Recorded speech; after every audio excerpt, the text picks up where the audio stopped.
हरे कृष्णा। हमने पिछले श्लोक में जाना कि द्रव्य यज्ञ और ज्ञान यज्ञ क्या होता है। द्रव्य यज्ञ सकाम कर्मियों द्वारा किया जाता है देवी देवताओं को प्रसन्न करने के लिए, ताकि देवता उन्हें खूब सांसारिक वस्तुएं दें इंद्रिय तृप्ति के लिए। और ऐसे सकाम कर्मियों को कर्मयोगी कहा जाता है, क्योंकि वे यज्ञ तो करते हैं वेदों में बताए विधि के अनुसार, लेकिन भौतिक वस्तुओं को भोगने के लिए वे यज्ञ करते हैं। जो यज्ञ करता है वह योगी है, क्योंकि वह अपनी इंद्रिय तृप्ति भी वेदों में बताए विधि के अनुसार करता है। इसका अर्थ यह है वह यज्ञ में सांसारिक वस्तुओं को अर्पण तो कर रहा है देवताओं को प्रसन्न करने के लिए, और वह संसार के धनी तथा शक्तिशाली व्यक्तियों के पास मदद के लिए नहीं जाता। कम से कम ये तो उसे मालूम है कि किसी व्यक्ति के पास नहीं, बल्कि देवताओं के पास जाना चाहिए संसार की वस्तुओं को प्राप्त करने के लिए। बस इन सकाम कर्म योगियों को यह ज्ञान नहीं होता कि संसार की प्रत्येक वस्तु भगवान की है और ये हमारे भोग के लिए नहीं है। भगवान परम भोक्ता हैं और हमें उन्हें प्रत्येक वस्तु अर्पण करना चाहिए। बस इसी बात का ज्ञान इन कर्मयोगियों को नहीं होता है, जो कि सकाम कर्म योगी हैं। फिर हमने ज्ञान यज्ञ के विषय में जाना कि यह यज्ञ उन ज्ञानियों द्वारा किया जाता है जो भली भांति जानते हैं कि संसार की प्रत्येक वस्तु नश्वर है और भगवान नश्वर नहीं हो सकते। इसलिए भगवान निराकार हैं, क्योंकि संसार की सभी साकार वस्तुएं तो नष्ट हो ही जाती हैं। इसलिए ये निराकारवादी भगवान की ब्रह्म ज्योति में लीन होना चाहते हैं। ये निराकारवादी अपने स्वरूप को ब्रह्म ज्योति में लीन करना चाहते हैं और अपने अस्तित्व को ही समाप्त कर देना चाहते हैं। निराकारवादी काम कर्मियों से श्रेष्ठ हैं, क्योंकि इनको संसार की वस्तुओं को भोगने की कोई इच्छा नहीं होती है। का स्थान सकाम कर्मियों से श्रेष्ठ है, लेकिन भक्त से नीचे है, क्योंकि एक कृष्ण भावना भावित भक्त अपने स्वरूप को कभी भी विलीन नहीं करना चाहता, क्योंकि वह यह अच्छी तरह जानता है कि वह भगवान का नित्य दास है और वह भगवान की तभी सेवा कर पाएगा जब वह अपने स्वरूप में होगा। इसलिए एक कृष्ण भक्त ना तो सांसारिक वस्तुओं का त्याग करता है और ना ही भोग करता है। वह तो सब कुछ कृष्ण की सेवा में लगा देता है, क्योंकि उसे यह पूर्ण ज्ञान होता है कि जगत की सभी चर एवं अचल वस्तुएं कृष्ण की हैं और कृष्ण की सेवा में ही लगनी चाहिए। एक कृष्ण भक्त सर्वोच्च कोटि का योगी है, क्योंकि उसने इस संसार को भोगने की इच्छा को यज्ञ की आहुति में अर्पण कर दिया है। प्रभुपाद हमें बताते हैं कि ये सभी यज्ञ मनुष्यों को क्रमिक विकास करने के लिए वेदों में भगवान के द्वारा वर्णित है, क्योंकि भगवान की यह तीव्र इच्छा है कि हम उनके पास वापस चले जाएं। भगवान हमारे नित्य माता पिता हैं और हम उनकी नित्य संतान हैं, और कोई भी संतान माता पिता से दूर रहकर कभी भी सुखी और सुरक्षित नहीं रह सकता। इसलिए भगवान की ये योजना है कि हम मनुष्य अपने पूर्व जन्मों के संस्कार एवं मनोवृत्ति के अनुसार यज्ञ करके अपना क्रमिक विकास करके भगवान के धाम में वापस लौट जाएं। अब हम श्लोक संख्या 26 का वाचन करते हैं और देखते हैं कि भगवान ने आज के श्लोक में किन यज्ञों के विषय में हमें बताया है। होता दीनेन इन्द्रियाण्ये संयमाग्नेषु जुह्वति शब्दादीन् विषयान्यन्ये इन्द्रियाग्निषु जुह्वति श्रोतादीनि इन्द्रियाण्ये संयमाग्नेषु जुह्वति शब्दादीन् विषया अन्ये इन्द्रियाग्निषु जुह्वति श्रोतादीनि श्रोत आदि इंद्रियाणि इंद्रियां अन्ये अन्य संयम की अग्निषु अग्नि में जुह्वति अर्पित करते हैं शब्दादीन शब्द आदि विषयान इंद्रिय तृप्ति के विषयों को अन्य दूसरे इंद्रिय इंद्रियों को अग्निषु अग्नि में जुह्वति यजन करते हैं। इसमें भगवान अर्जुन से कह रहे हैं कि इनमें से कुछ जो विशुद्ध ब्रह्मचारी हैं श्रवण आदि क्रियाओं द्वारा इंद्रियों को मन की नियंत्रण रूपी अग्नि में स्वाहा कर देते हैं, तो दूसरे लोग जो नियमित गृहस्थ हैं वे इंद्रिय विषयों को इंद्रियों की अग्नि में स्वाहा कर देते हैं। भगवान अर्जुन से कह रहे हैं श्रोतादीनि इंद्रियाण्ये संयमाग्निषु जुह्वति कि जो विशुद्ध ब्रह्मचारी हैं वे श्रवण आदि क्रियाओं तथा इंद्रियों को मन की नियंत्रण रूपी अग्नि में स्वाहा कर देते। तो जो नियमित गृहस्थ हैं जो दूसरे लोग हैं वे क्या करते हैं शब्दादीन विषया अन्य इंद्रियाग्निषु जुह्वति नियमित गृहस्थ इंद्रिय विषयों को इंद्रियों की अग्नि में स्वाहा कर देते। आइए अब हम इस महत्वपूर्ण श्लोक को श्रीला प्रभुपाद के तात्पर्य को पढ़कर अच्छी तरह समझते हैं। जगत गुरु श्रीला प्रभुपाद की जय, अनंत कोटि वैष्णवों की जय। श्रीला प्रभुपाद अपने तात्पर्य में हमें बता रहे हैं कि मानव जीवन के चारों आश्रमों के सदस्य जो कि ब्रह्मचारी, गृहस्थ, वानप्रस्थ तथा सन्यासी पूर्ण योगी बनने के निमित्त हैं। प्रभुपाद हमें स्पष्ट रूप से बता रहे हैं कि मानव समाज में जो 4 आश्रम बताए गए हैं जो कि ब्रह्मचारी, गृहस्थ, वानप्रस्थ तथा सन्यासी, इसका विभाजन इसीलिए किया गया है ताकि क्रमशः हम पूर्ण योगी बनने के लिए अग्रसर हो। मानव जीवन पशुओं की भांति इंद्रिय तृप्ति के लिए नहीं बना है, इसलिए मानव जीवन के चारों आश्रम इस प्रकार से व्यवस्थित हैं कि मनुष्य इसमें रहकर अपनी आध्यात्मिक जीवन को पूर्ण रूप से प्राप्त कर सके। प्रभुपाद हमें बहुत अच्छी तरह बता रहे हैं कि मानव जीवन और पशुओं के जीवन में क्या अंतर है। पशुओं के जीवन में ब्रह्मचारी, गृहस्थ, वानप्रस्थ तथा सन्यासी ये आश्रम नहीं होते हैं, मनुष्य जीवन में है और वेदों में बताए गए। क्यों बताया गया है? ताकि हम क्रमशः पूर्ण योगी बनने के मार्ग पे अग्रसर होते रहें, क्योंकि मनुष्य जीवन का यही लक्ष्य है कि हम कृष्ण भावना भावित बने और अपने स्वरूप को जाने और भगवान की सेवा करें।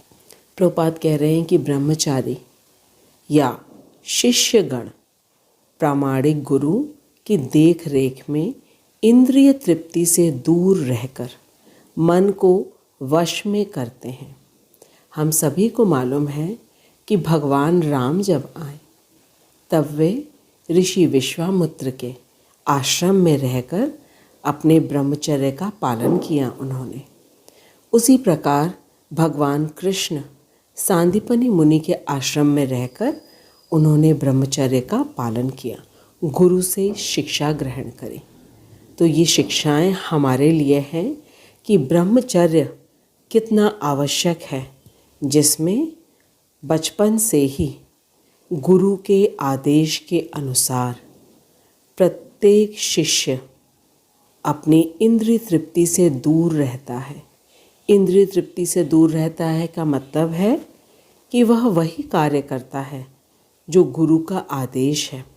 गुरु की देख रेख में वह गुरु की सेवा करता है, गुरु के आश्रम में साफ सफाई करता है, गुरु के हाथ पैर दबाता है, लकड़ी लेने जंगल जाता है, गुरु उसे शिक्षा देते हैं और पूर्ण रूप से वह गुरु की देख रेख में रहकर अपनी इंद्रिय तृप्ति से दूर रहता है, क्योंकि गुरु के आश्रम वह एकांत स्थान में होते हैं जहाँ किसी प्रकार की किसी इंद्रिय तृप्ति का आकर्षण होता ही नहीं है। तो ब्रह्मचर्य में ये सहजता से इंद्रिय तृप्ति से दूर रहा जा सकता है। और ब्रह्मचर्य आश्रम में श्रवण ज्ञान का मूल आधार है। श्रवण ज्ञान का अर्थ है कि छात्र या शिष्य जो गुरु से सुनते हैं उसी का पालन वे करते हैं। यही श्रवण ज्ञान का मूल आधार है। अतः शुद्ध ब्रह्मचारी सदैव हरिनाम संकीर्तन अर्थात भगवान के यश के कीर्तन तथा कथाओं का श्रवण निरंतर करता रहता है, क्योंकि गुरु के आश्रम में रह करके वह सदा ही शुद्धता में रहता है। क्योंकि छात्र शिष्य जब निरंतर कृष्ण की कथा सुनेंगे, हरिनाम संकीर्तन करेंगे और कृष्ण के यश का गान करेंगे तो कृष्ण पूर्ण पवित्र हैं, पतित पावन हैं। इसलिए शिष्य भी पूर्ण रूप से शुद्ध रहते हैं। ये हुआ शुद्ध ब्रह्मचारियों द्वारा यज्ञ करना, जिसमें इंद्रियों को मनमाने तरीके से कोई भी कार्य करने की छूट नहीं है। इंद्रियां पूर्ण रूप से आश्रित रहती हैं गुरु की आज्ञा के लिए। अब आगे प्रभुपाद कह रहे हैं कि जो शिष्य रहते हैं गुरु के आश्रम में, वे सांसारिक शब्द ध्वनियों से दूर रहते हैं और उनकी श्रवण इंद्रियां हरे कृष्ण की आध्यात्मिक ध्वनि को सुनने में ही लगी रहती हैं। तो वह निरंतर कृष्ण के ध्यान में रहता है, कृष्ण के चिंतन में रहता है। और यही हुआ शिष्यों के लिए। और ब्रह्मचर्य आश्रम में हवन करना, यज्ञ करना, जहाँ पे गुरु की आज्ञा के बिना शिष्य कुछ भी नहीं करते हैं। इसको कहते हैं कि गुरु की आज्ञा से ही प्रत्येक कार्य को गुरु की प्रसन्नता के लिए करते हैं और आश्रम में रह करके निरंतर कृष्ण का भजन, कीर्तन, कथा का श्रवण करते रहते हैं। अब हम सुनते हैं कि गृहस्थ आश्रम में जो लोग रहते हैं वे किस प्रकार से अपने इंद्रियों को नियंत्रण में रखते हैं। तो श्रील प्रभुपाद कह रहे हैं कि जो गृहस्थ हैं उन्हें इंद्रिय तृप्ति की सीमित छूट है। यह शब्द अत्यंत महत्वपूर्ण है कि गृहस्थ इंद्रिय तृप्ति अवश्य कर सकता है, लेकिन उसके लिए सीमित छूट है। इसका अर्थ है सीमा में रह करके वह इंद्रिय तृप्ति कर सकता है और बड़े ही संयम से इन कार्यों को वह पूरा करता है। प्रभुपाद कह रहे हैं कि जिस प्रकार से गृहस्थ जीवन में यौन जीवन, मादक द्रव्य सेवन और मांसाहार मानव समाज की सामान्य प्रवृत्तियां हैं, किंतु संयमित गृहस्थ कभी भी यौन जीवन तथा अन्य इंद्रिय तृप्ति के कार्यों में अनियंत्रित रूप से कभी भी प्रवृत्त नहीं होता है। श्रील प्रभुपाद हमसे कह रहे हैं कि गृहस्थ जीवन में ब्रह्मचर्य की तरह इंद्रियों को पूर्ण रूप से नियंत्रण में नहीं रखा जाता है। वह अवश्य ही इंद्रियों का भोग कर सकता है, लेकिन शास्त्रों में बताया गया है किस प्रकार से करना है।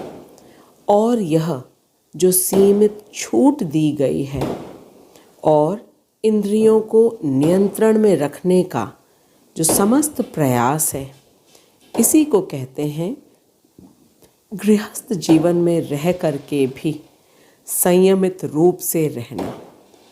और इसी उद्देश्य से प्रत्येक सभ्य मानव समाज में धर्म विवाह का प्रचलन है। श्रील प्रभुपाद हमें बता रहे हैं कि गृहस्थ जीवन में अवश्य ही व्यक्ति को स्त्री संग करने की छूट है, लेकिन वह एकमात्र कृष्ण भावना भावित संतान की उत्पत्ति करने के लिए है।